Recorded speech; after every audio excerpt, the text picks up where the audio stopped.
Introduce myself. My name's Philip Tomlinson. I work in the academic team in EF Class as head content developer. So I work on designing the courses in the app, writing materials, editing materials, and so on. And I'm based in London with the EF Class team. So we're a group of ex-teachers, academics, and technology specialists, and we're actually working together to try and create tools and materials that are completely pedagogically sound and will actually help improve the experience of the teacher in the classroom.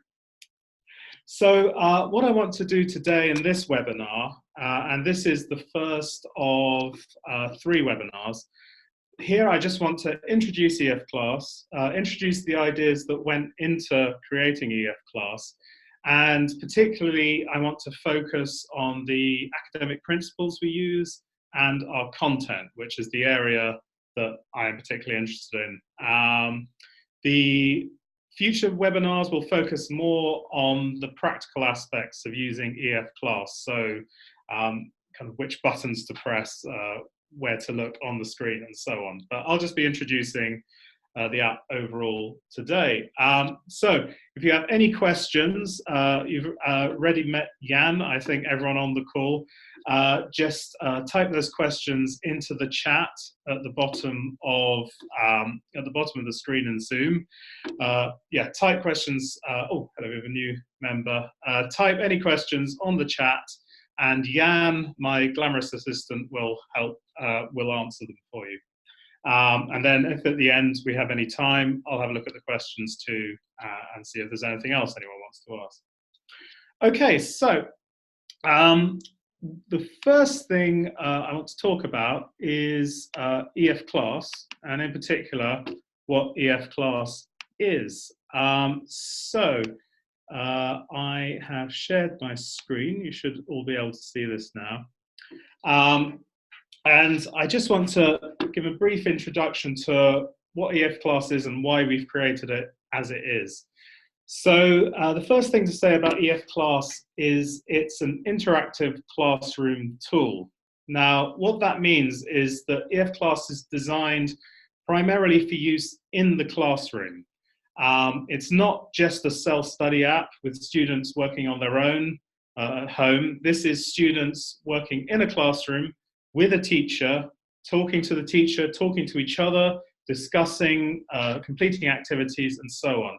It's designed for use in your classrooms. EF Class also has hundreds of hours of modifiable lesson materials. So we've provided over 600 hours of free material that you can use whenever you want, straight away. Now, why have we created EF Class as we have?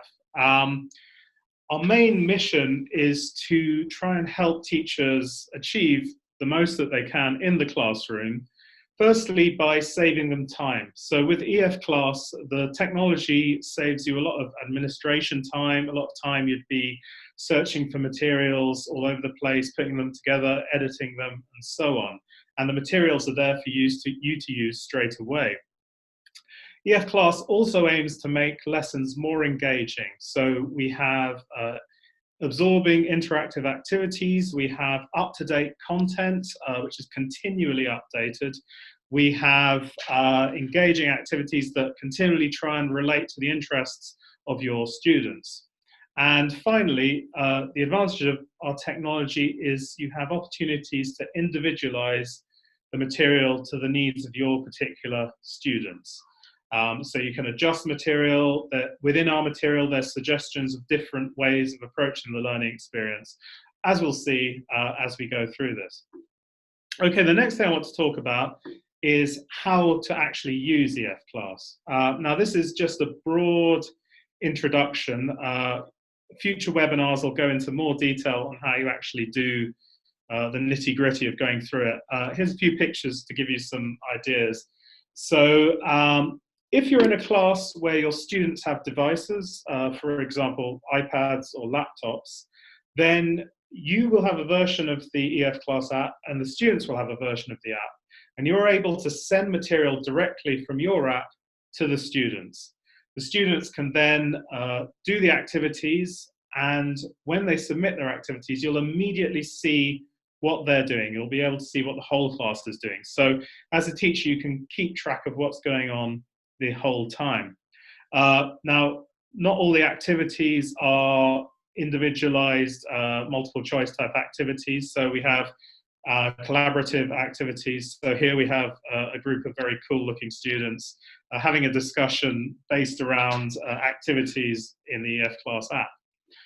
Finally, if you're in a class where not all the students have devices, you have the option of projecting the lesson onto the screen at the front of the class. You can run whole class activities, whole class discussions, have students go up to the board and interact with the material, and you can send students material as assignments, which they can complete after class.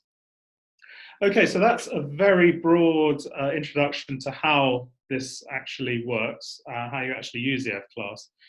Now, what I want to talk about next is the principles from a pedagogical point of view on which we've based EF Class, and then we'll go on to look at our material and we'll see how that's actually implemented.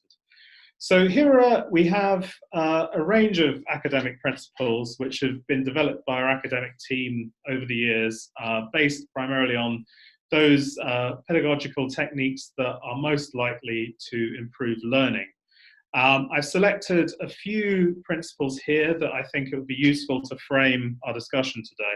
So firstly, it's very important for us that our material is meaningful.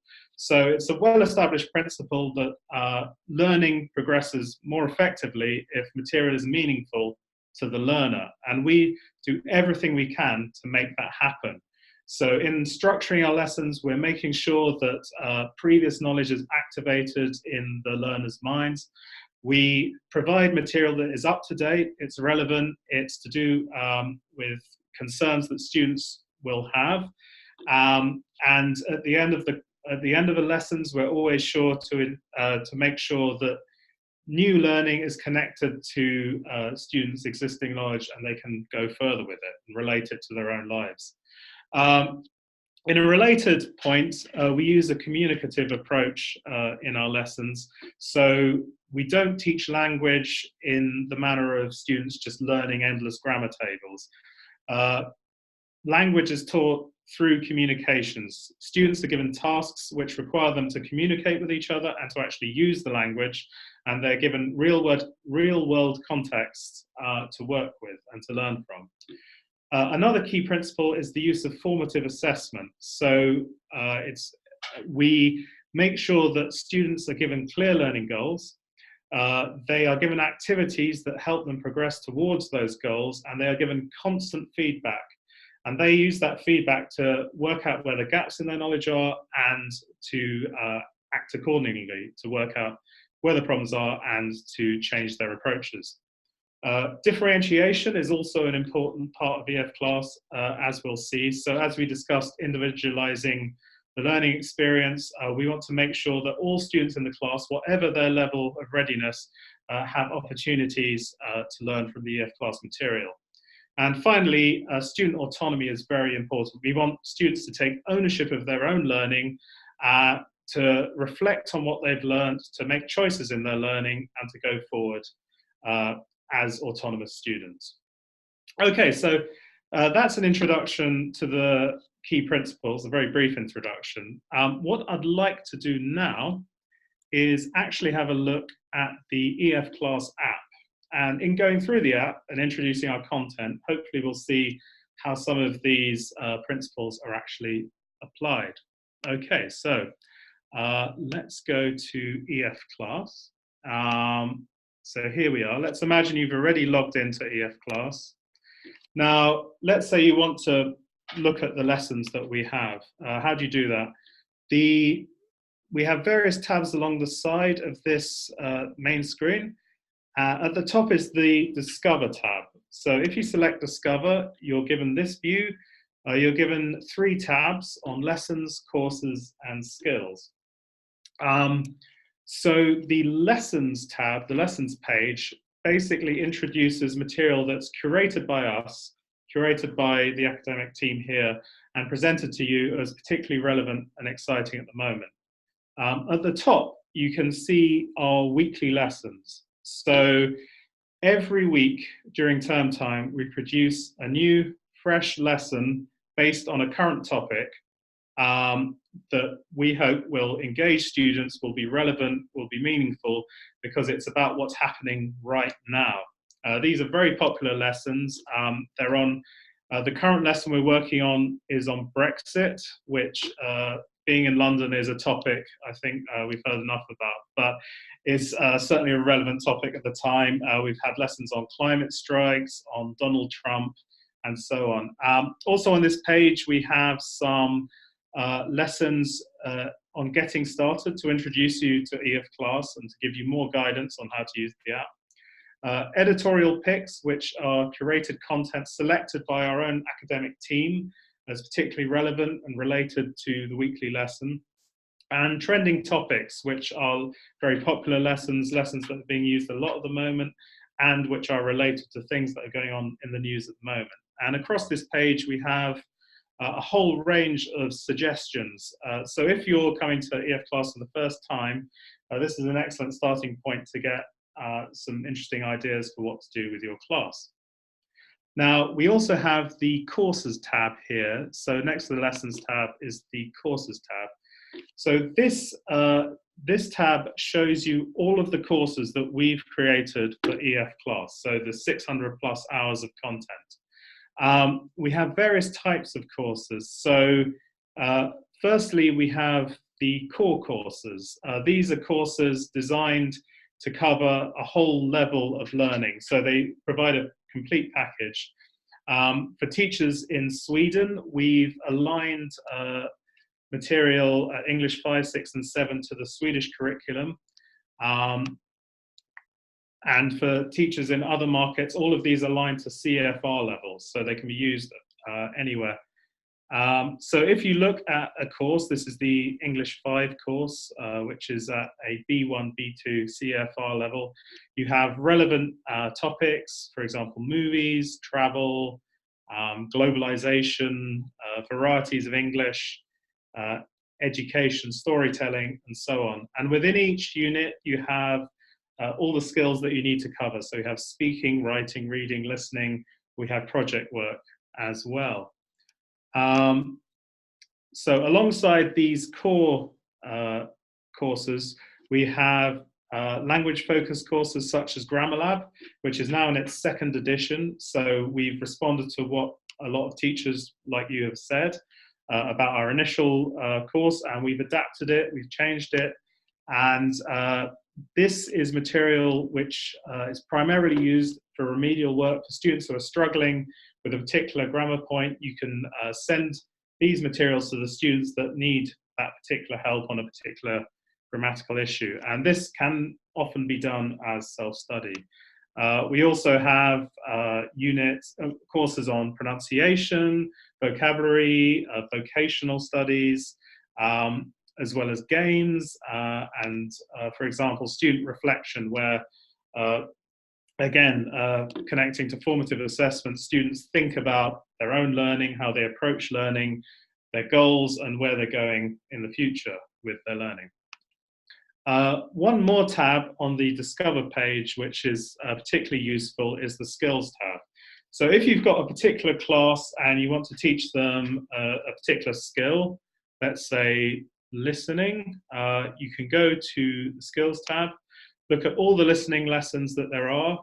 Let's say that this is an A2 level class. You can filter it down, or B1/A2. You can filter it down and see all of the material that fits those levels. Finally, you can also find material simply by searching for it. So if I want to do a lesson on debate, I can search for debate. Here we have a large number of lessons on this topic. And I can select a lesson and start teaching with it. Now, if I see a lesson that I'm interested in and I want to come back to it later, or I want to edit it, typically I can click on it, and here we have an overview of the whole lesson. And if I want to keep this stored for later, I can select at the top Save to Library, which will bookmark this lesson. And it will appear here in My Library. So this, My Library is a resource with all of the lessons that I've been interested in, saved for future use and for editing. So here at the top is the lesson I've just saved. Okay, so that's an overview of the courses. What I'd like to do now is look at a particular lesson, just to give a sense of how we structure our lessons. So let me go back to the Scholar, and let's search for a lesson on food. So I'm going to choose this lesson. This is from our A2 level course. It's a listening level, lesson, and it's on the topic of food and drink, and particularly fast food. At the top of this particular view, this is the lesson plan overview. You can see all of the information you need about this lesson, the particular curriculum requirements it might cover, the learning goals and objectives it covers. And if you go down, you can see these activity cards, which give you an overview of the particular activities in this lesson. So let's say that as a teacher, I want to see how this lesson is before I teach it to any students. What I can do is I can select Preview. Now what I get here is a view as the students would see it, barring these teacher notes at the side. So let's have a look at this lesson and see how we've actually structured the material. So pretty much all of our lessons start with an introduction. So the introduction provides the learning goals and the success criteria for our lessons. So a key part of formative assessment is that students are given clear goals that they should aim towards over the course of the lesson. They're given success criteria which give the particular activities and steps they need to go through to reach those learning goals. So each lesson we have begins with an introduction. You can share this with the class, you can discuss it as a class, students can ask questions, and then you can go into the next activity, which we do here with this little arrow at the top. Now, all of our lessons pretty much also start with a warm-up activity. Now, a warm-up is an activity that's designed to get students into the class in a fairly low-pressure way, to start them thinking in English and to start them thinking about the topic and activating their prior knowledge of that particular topic, which in this lesson is fast food. So in this particular lesson, you have this vocabulary activity. There's this image, slightly grim image of fast food, and the students are able to, in groups or pairs probably, again, this is an interactive experience with students interacting with each other, not just with the technology. Students can name what they see. So I can see chips, I can see burger, and they can also brainstorm other kinds of fast food they might know. So let's go for kebab. So to give you a sense of the student experience, the student can now get feedback on this. So the system already is giving feedback to the students, so that formative assessment is ongoing. They can see that there's a possible spelling error here. Let's change that. And then they can press this button again to submit and show their answers. And they can compare their answers to the answers suggested by the system. If we go to the next activity, this is a lead-in activity. Again, a similar function. It's about activating prior knowledge, and it's about making the content relevant and meaningful to the students. So this is an activity based on students' own opinions. So there are students, do you like these dishes? And has them answer. So burgers from restaurants like McDonald's, I don't really like them. Fried chicken, I never eat it, to be honest, but I love pepperoni. They can submit this, and then they can have a discussion about their answers. The next activity, again, this is pre-teaching vocabulary that will come later in the lesson. Here we give the students a chance to infer the meaning of particular words, which you can see at the bottom of the screen. from a very short clip of listening. Here we go. Do you want to try a burger in a cake? Yuck, that sounds revolting.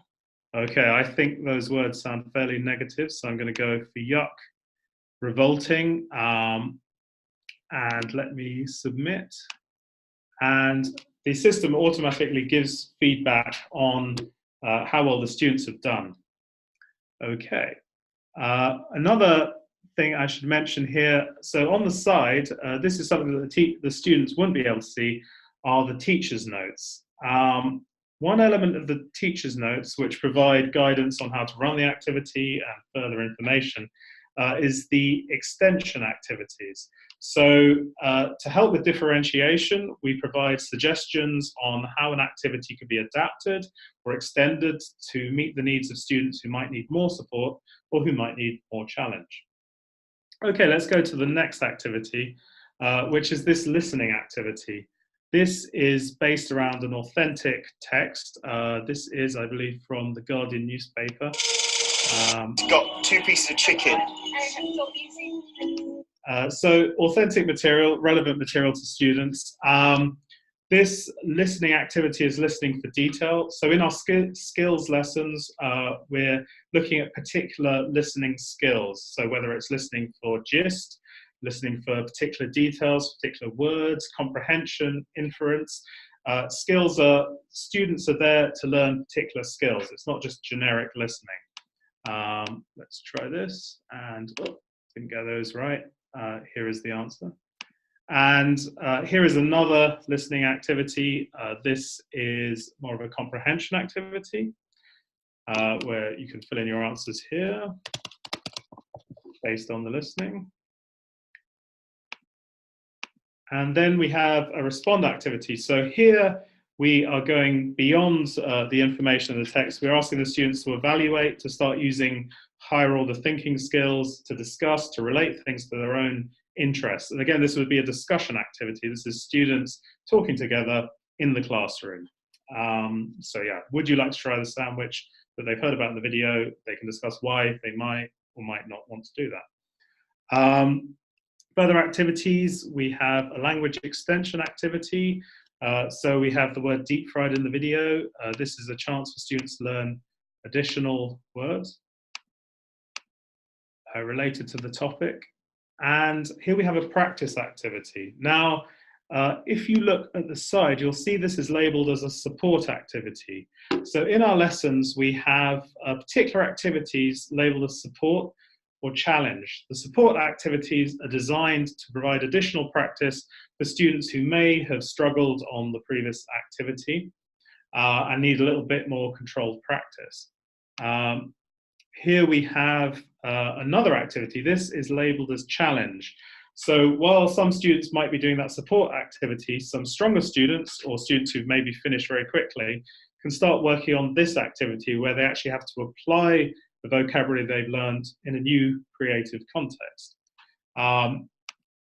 This lesson also has another challenge where students are asked to be creative with what they've learned in the lesson, to use the language they've learned in a new context and to relate it to their own lives. So, for example, thinking of a sandwich that represents their country. Finally, the lesson ends with an exit ticket. So this is an opportunity for students to take stock of what they've learnt, and also teachers can look at this information once it's filled in to see how their students are progressing.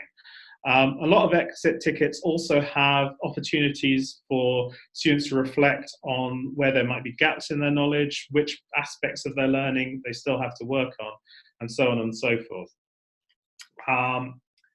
Okay, now if I head back to the lesson plan, there is one more element of this just to discuss. Again, this is just a brief overview, so the details on how to do this will come up in a future webinar. But if I save this to my library, as we mentioned previously, we can come to my library, and here is a copy of that lesson. I am now able to edit the lesson. So this is a way that I can take the materials that we've created with our structure, with our content, and you can essentially do what you like with it. You can change the order, you can add new materials, you can take materials away, and you can make a lesson that's absolutely ideal for your particular class. So you can edit the overall material. Let's call this grade 9. You can edit information in particular activities. For instance, if you wanted this activity to be given a longer duration. And probably most excitingly, you can add activities. So if you wanted to add your own multiple choice questions, you could do so. You could also add a video. So let's take the topic of food. Here's a video which might be relevant to your students. You can simply add that to your lesson. And here it is at the bottom of the lesson, ready to preview. And once you start teaching this lesson, you're able to send that straight away. Okay, now that is a very brief introduction to our content and the ideas that have gone into our content. I'm now going to stop sharing my screen. And I'm just going to kind of round up what we've been talking about. So I hope this has been a useful initial introduction to EF class, and particularly the content inside it and the principles that have gone into creating it. Again, what we've tried to do is create something that's going to help you as a teacher to basically be the best teacher you can be. You can focus on the things you need to do as a teacher and worry less about the administration, worry about long periods of lesson planning, and you can adapt your materials to meet the particular needs of your class. And we have a huge amount of free material that you can use to work around, or you can create your own materials from scratch. In all of this, the teacher is still the backbone of the lesson. So this is not a self-study alternative to a classroom. This is absolutely fundamental to the classroom, with the teacher at the very heart of what is going on. Okay, now I hope that's been a useful introduction. I haven't been looking at the chat, so let's just see if there's any questions.